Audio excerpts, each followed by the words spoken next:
AITA for refusing to give up my seat on a plane for a mother and her baby? This situation has been weighing on my mind ever since it happened, and I can't help but replay it over and over again.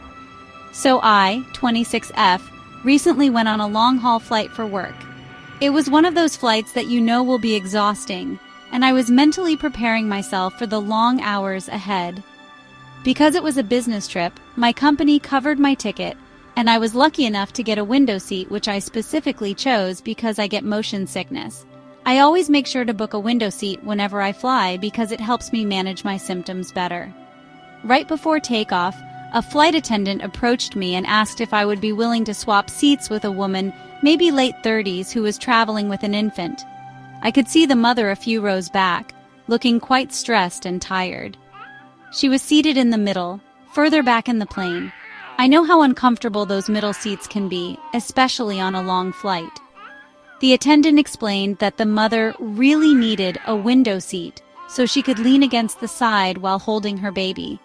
She mentioned that it would make the journey much easier for her and her baby. I politely declined and explained that I had chosen this seat for a reason. I told the flight attendant about my motion sickness and how the window seat was crucial for me to have a comfortable flight. The attendant seemed a bit surprised but said she understood.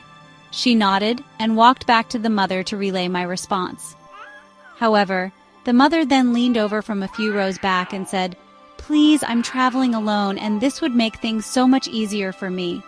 Her voice had a pleading tone and I could see the desperation in her eyes. I still said no. I felt a pang of guilt, but I knew that if I gave up my seat, I would be miserable for the entire flight. I told her I sympathized, but I get motion sickness and I needed the seat I paid for. I tried to be as polite and understanding as possible, but I stood my ground. She gave me a look but didn't argue. I could tell she was disappointed, but she didn't push the issue further. Fast forward to the flight, and I could hear her struggling with the baby crying.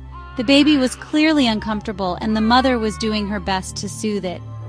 A few people around me were giving me side glances, and at one point another passenger whispered, "You really couldn't just switch?"